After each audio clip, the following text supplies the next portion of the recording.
আসসালামু আলাইকুম। Hello everyone, আমি সাদিকস মমস কিচেন থেকে চলে এলাম আজ একটি নতুন রেসিপি নিয়ে। আজ আমি তৈরি করে দেখাবো হোয়াইট সস চিজি পাস্তা। তো এটা আমি বাড়িতেই তৈরি করে থাকি। খুব সহজভাবে কিভাবে তৈরি করা যায় চলুন দেখে নেওয়া যাক। তো এই জন্য আমি বনলেস চিকেন নিয়ে নিয়েছি, এখানে 200 গ্রামের মতো আছে। সাথে দিয়ে দিচ্ছি আদা পেস্ট, রসুন পেস্ট হাফ টেবিল চামচ করে। তারপর দিয়ে দিলাম রেড চিলি পাউডার, গুঁড়ো মরিচ সেটা হাফ টেবিল চামচ করে, আর লবণ দিয়ে দিলাম হাফ টেবিল চামচ করে। এরপর এটাকে ভালো করে মিক্স করে রেখে দিব। এটা মিক্স করে রেখে দিতে দিতে আমরা চলেন পাস্তাটা সিদ্ধ করে নেওয়া যাক।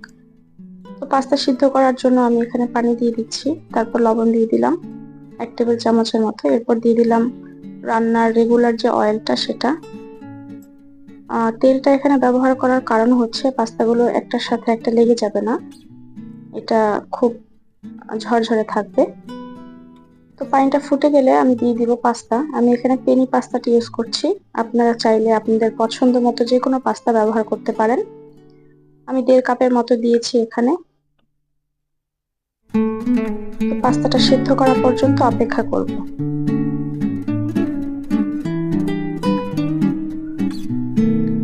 পাস্তাটা আমাদের প্রায় সিদ্ধ হয়ে গিয়েছে।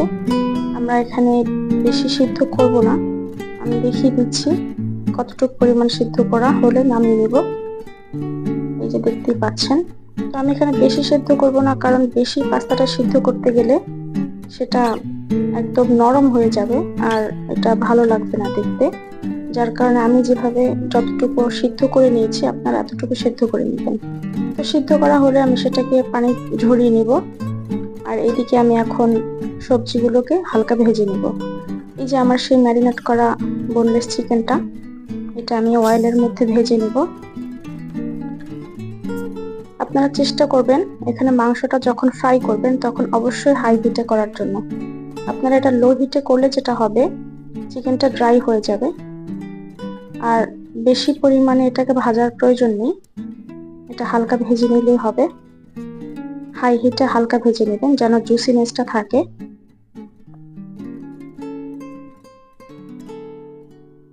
এটাকে হালকা ভেজে নেওয়ার পর আমি যেটা করব, সবজিগুলো অ্যাড করতে থাকবো। সবজিগুলোকে আমি ছোট ছোট করে কেটে নিয়েছি, আপনারাও চেষ্টা করবেন সবজি ছোট ছোট করে কেটে নিতে। আমি এখানে গাজর ব্যবহার করছি, চাইলে আপনারা অন্য ধরনের আরো সবজি ব্যবহার করতে পারেন। গাজরকে আমি ছোট ছোট টুকরা করে নিয়েছি। তারপর দিয়ে দিলাম মাশরুম 1 কাপের মতো, গাজরও ছিল 1 কাপের মতো। এরপর দিয়ে দিলাম 1 টেবিল চামচ কালো গোলমরিচের গুঁড়া, আপনারা এখানে সাদাটাও ব্যবহার করতে পারেন। তারপর দিয়ে দিলাম লবণ হাফ টেবিল চামচ।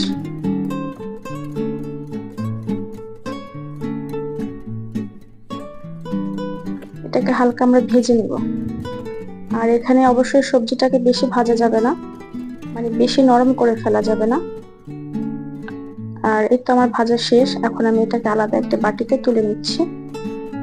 এটাকে তুলে নেওয়ার পরে সেই একই প্যানে আমি এখানে বাটার দিয়ে দিলাম, 3 টেবিল চামচের মতো আছে এখানে বাটারটা মেল্ট হওয়া পর্যন্ত আমরা অপেক্ষা করব।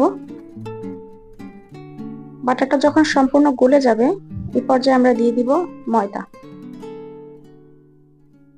আমি ময়দা ব্যবহার করছি প্রায় 2 টেবিল চামচের মতো। ময়দাটা দেওয়ার পরে আমাদের লক্ষ্য রাখতে হবে যেন লেগে না যায়। অবশ্যই এই পর্যায়ে আপনারা চুলার হিটটা একদম লোতে রেখে তারপর এটাকে মিক্স করে নেবেন।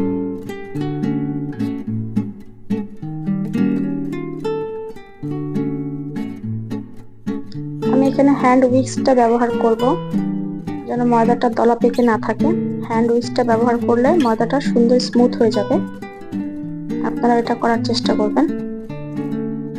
আর অবশ্যই লো হিটে রাখবেন, কারণ ময়দাটা যদি পুড়ে যায় তাহলে স্মেলটা নষ্ট হয়ে যাবে। আর এখানে আমি 1 কাপ দুধ নিয়েছি, আর দুধটা আমি একবারে দিব না, অল্প অল্প করে আমি ব্যবহার করব। এখানে আমি অল্প একটু দিয়ে দিলাম, এরপর নাড়তে থাকবো। খেয়াল রাখতে হবে যেন দলা পেকে না যায়। ভালো মতো মিক্স করে নিব।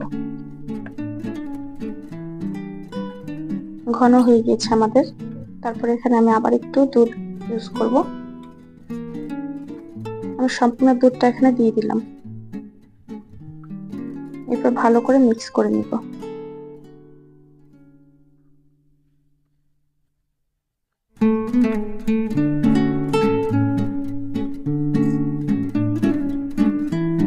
ওটা যখন ভালো মতো মিক্স করা হয়ে যাবে,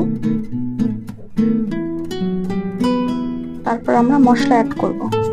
তো হোয়াইট সস পাস্তায় এমন কোনো মশলা ব্যবহার করতে নেই বা করা হয় না, খুব লাইট মশলা ইউজ করা হয়। তো এখানে দিয়ে দিলাম কালো গোলমরিচের গুঁড়া 1 টেবিল চামচ। চাইলে আপনারা সাদা গোলমরিচের গুঁড়াটা ব্যবহার করতে পারেন। দিয়ে দিলাম চিলি ফ্লেক্স। শুকনো মরিচকে আমি হালকা গুঁড়ো করে নিয়েছি, এটা দিয়ে দিলাম 1 টেবিল চামচের মতো বা হাফ টেবিল চামচ, আপনারা যতটুকু ঝাল পছন্দ করেন সেই অনুযায়ী ব্যবহার করতে পারেন। আর আমি স্বাদের জন্য দিয়ে দিচ্ছি চিনি। আমি হোয়াইট সস পাস্তাটা তৈরি করলে একটু চিনি দেওয়ার ট্রাই করি।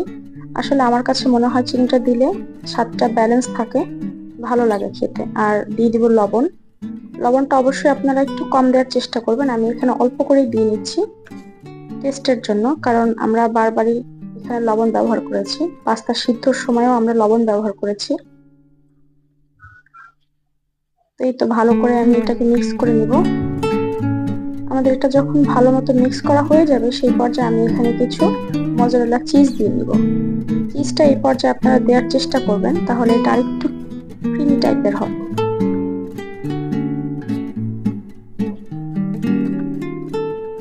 চিজটা মেল্ট হওয়া পর্যন্ত আমি অপেক্ষা করব। আমি যখন দেখব চিজটা পুরো মেল্ট হয়ে গিয়েছে, তখন আমার সেই সিদ্ধ করে নেওয়া পাস্তাগুলো আমি এটার ভিতরে দিয়ে দিব।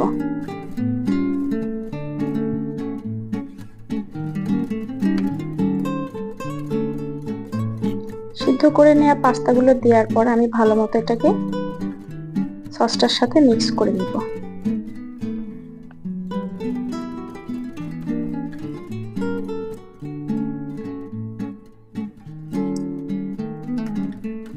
সসের সাথে ভালো করে পাস্তাটা মিক্স করার পরে আমি ফ্রাই ইনগ্রেডিয়েন্টস গুলো দিয়ে দিব। ফ্রাই ইনগ্রেডিয়েন্টস গুলো দিয়ে আমি ভালো করে নেড়েচেড়ে মিক্স করে নিব।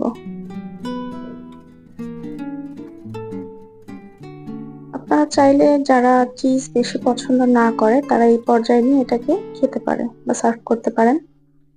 আর আমি সেটাই করেছি। আমার ঘরের কিছু সদস্য যারা বেশি চিজটা পছন্দ করে না, ওদের আমি এখান থেকে আগেই দিয়ে দিয়েছিলাম।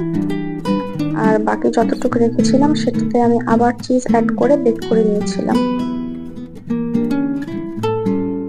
তো এই যে বাকিটা যখন রয়ে গিয়েছে, এটা বাচ্চাদের জন্য রেখেছি, এতটুকু আমি আবার চিজ অ্যাড করব, মানে একটু বেশি চিজ দিয়ে, বাচ্চারা পছন্দ করে তাই। তো দেখুন কি ক্রিমি হয়েছে। আর এত ক্রিমি টেক্সচারের পরে যখন আবার মজারেলা চিজ ইউজ করব, তো সেটা তো টেস্ট আরো বেশি ভালো হবে। আপনারা চাইলে সহজে এভাবে বাসায় তৈরি করে নিতে পারেন। আমি মজারেলা চিজ দিয়ে দিচ্ছি। এটা এমনিতেই মেল্ট হয়ে যাবে, যেহেতু পাস্তাটা গরম অবস্থায় আছে। নেড়েচেড়ে মিক্স করার পরে আমি সার্ভ করে ওভেনে দিয়ে দিব।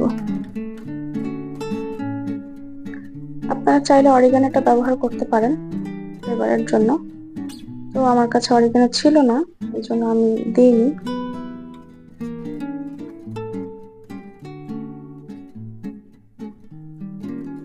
দেখুন কতটা সুন্দর হয়েছে, আর চিজটা মেল্ট হয়ে গিয়েছে। তো আমি এটাকে বাটিতে সার্ভ করে নিব, এবং সার্ভ করার পরে বাটিতে আবার কিছু চিজ দিয়ে ওভেনে বেক করে নিব। তো এটাকে আমি সার্ভ করে নিব এখন। আর আমার ভিডিওটি ভালো লাগলে অবশ্যই সাবস্ক্রাইব করবেন, লাইক কমেন্ট শেয়ার করতে ভুলবেন না। তো বাটিতে সার্ভ করার পরে আমি এটাকে ওভেনে দিয়ে দিব। আপনারা চাইলে এখানে ব্ল্যাক অলিভটা ইউজ করতে পারেন সৌন্দর্যের জন্য। তো আমি ওভেনে 150 ডিগ্রি সেলসিয়াসে 10 মিনিটের জন্য বেক করব। আপনারা যদি কালারটা আরো ডিপ আনতে চান বা এটাকে একটু ক্রিস্পি টাইপের রাখতে চান উপরের লেয়ারটা, তো আপনারা 10 মিনিটের জায়গায় 15 কি 20 মিনিট দিয়ে নিতে পারেন। আমার কাছে ভালো লাগে না বেশি ক্রিস্পি হয়ে গেলে, এই জন্য আমি 10 মিনিট দিয়ে নিয়েছি। এই যে দেখতেই পাচ্ছেন আমার পাস্তাটা রেডি হয়ে গিয়েছে। আর কতটা চিজি হয়েছে, কতটা সুন্দর হয়েছে। আশা করছি আমার ভিডিওটি আজকে ভালো লাগবে। ভালো লাগলে অবশ্যই আমার পাশে থাকবেন। আল্লাহ হাফেজ।